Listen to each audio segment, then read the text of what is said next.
Now, the Judicial Commission of Inquiry into allegations of state capture has come and gone. The full report has been handed over to the President. But it's been months now, and some arms of the state, including Parliament, are yet to act on the findings in that report.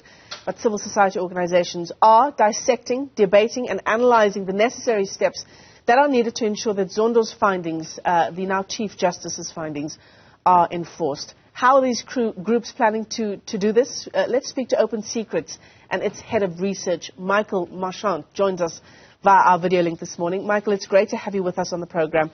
Thanks very much for coming on. I mean, this was the fear, wasn't it, that the state capture inquiry would spend all of that money, R1 billion worth.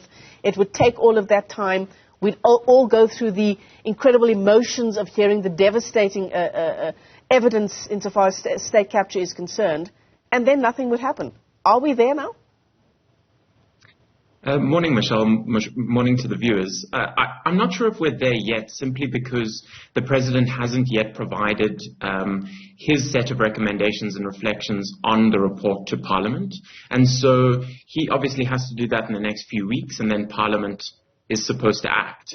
But I think what we do know from everything we've learned about state capture through the Zondo Commission and before that through investigative journalists is that as civil society and as the public to sit back and leave it to politicians is unlikely to bear fruit. I think what we learned is that the pressure and the solutions often have to come from an organized civil society. And that's really the idea behind this two-day conference, is to come together, sit down, reflect on what we feel the Zondo Commission got right, what we feel it might have missed, and from that identify key areas to pursue, both in terms of accountability for those implicated, but also much more broadly, fixing our institutions, protecting our whistleblowers, and all of those things that we identify as the most kind of crucial ways forward to prevent the kind of recurrence of state capture. Absolutely.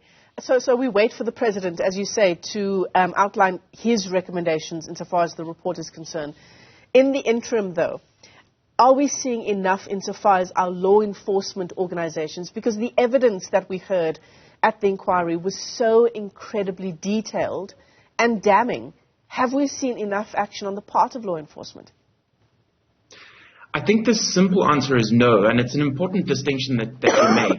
Is that in terms of the policy positions, it's understandable that the state parliament, the President, takes time to reflect on recommendations and come up with a way forward.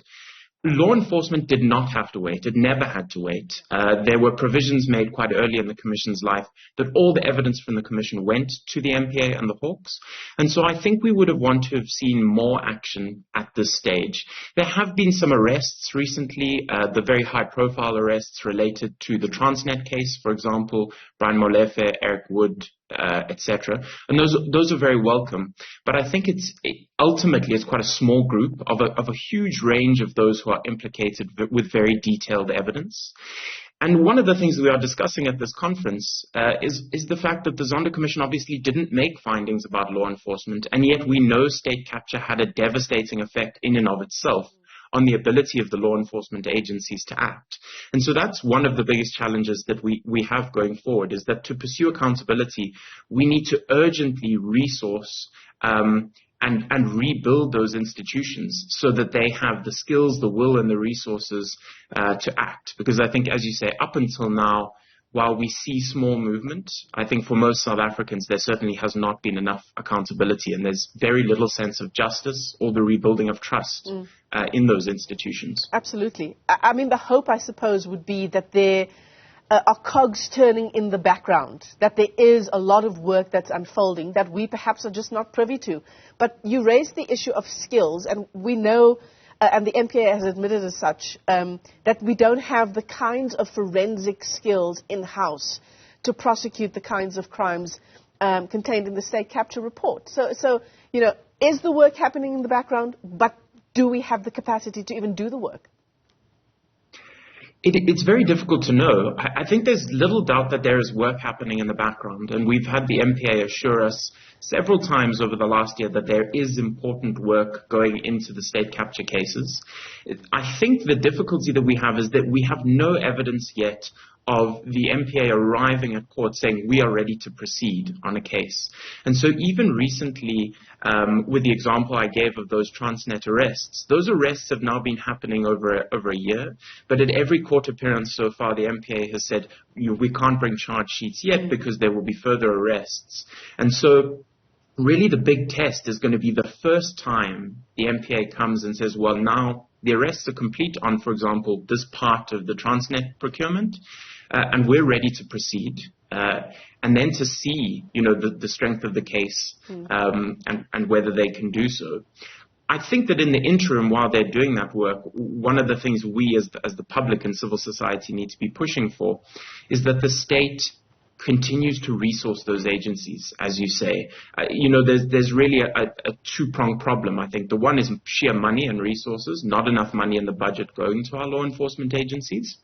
And the other is whether those places are to put it bluntly, places you would want to work. And I think that the erosion and the political interference, particularly at a place like the Hawks over many years, as you say, has led to an exodus of people to the private sector and other places with those kind of forensic skills. And it doesn't just impact the ability on the state capture cases, it also affects our ability to deal with all types of corporate crime. The Steinhoff case is a brilliant example. Yeah. And so I think, drawing those people back into the fold, those institutions being open to approaching those types of skills and getting the skills in where they need them in the short run, those are all kind of important aspects in terms of how they could tackle this problem. So, Michael, before we let you go, it's a 2-day conference. Tell us who will be there. I don't suppose the NPA itself is part of it. So I don't believe so. We had an address yesterday by Terence Nombembe, who was the head of investigations at the Zondo Commission. And so we have had those from the Zondo Commission represented there. And apart from that, it's a broad range of academic civil society organizations, NGOs, and activists, many of whom have been working on this issue for a long time. So many of the members of the Civil Society Working Group on State Capture, for example, are there. And this continues a long engagement of that group from the time of prepping evidence to the Commission to kind of monitoring the work of the Commission. And now this group is kind of taking that work forward. Today. Michael, let me thank you for your time. Thanks very much for coming on. Some important discussions being had there insofar as the State Capture Inquiry report is concerned and action being taken. Michael, thanks very much indeed.